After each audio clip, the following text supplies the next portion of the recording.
اعوذ باللہ من الشیطان الرجیم بسم اللہ الرحمن الرحیم هو الذی جعل لکم اللیل لتسکنوا فیہ والنہار مبصرا ان فی ذلک لآیات لقوم یسمعون صدق اللہ العظیم۔ سورہ یونس آیت نمبر 67 آپ کے سامنے تلاوت کی ہے۔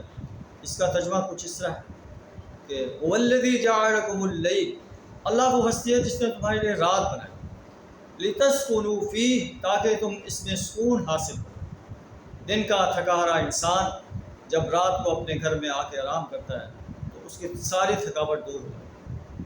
والنہار مبصرا، اور اللہ نے رات کو دن کو روشن بنا دیا تاکہ دن کے اندر انسان اپنی معاشی ذمہ داریاں جو ہے وہ نبھائے اور جو دوسرے اس کے کام کاج ہیں ان کو کرے، اور رات میں آ کر سکون کرے۔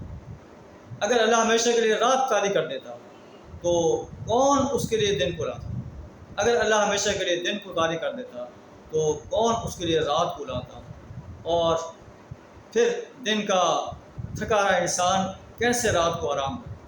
ان فی ذلک لآیات لقوم یسمعون، ان باتوں میں نشانیاں ہیں ان انسانوں کے لیے جو غور سے سنتے ہیں، لیکن اس کے باوجود بھی لوگ کہتے ہیں اتخذ اللہ ولدا، اللہ نے اولاد بنا لی۔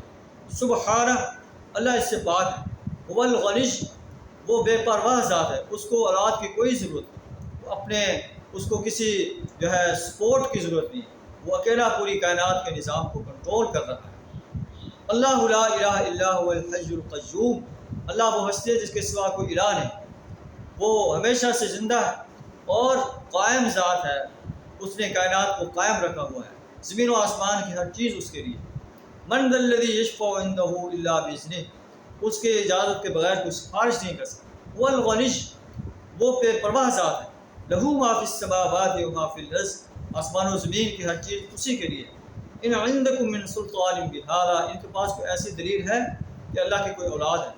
اتقولون علی اللہ ما لا تعلمون، کیا تم اللہ کے بارے میں وہ باتیں کہتے ہو جو تم جانتے نہیں؟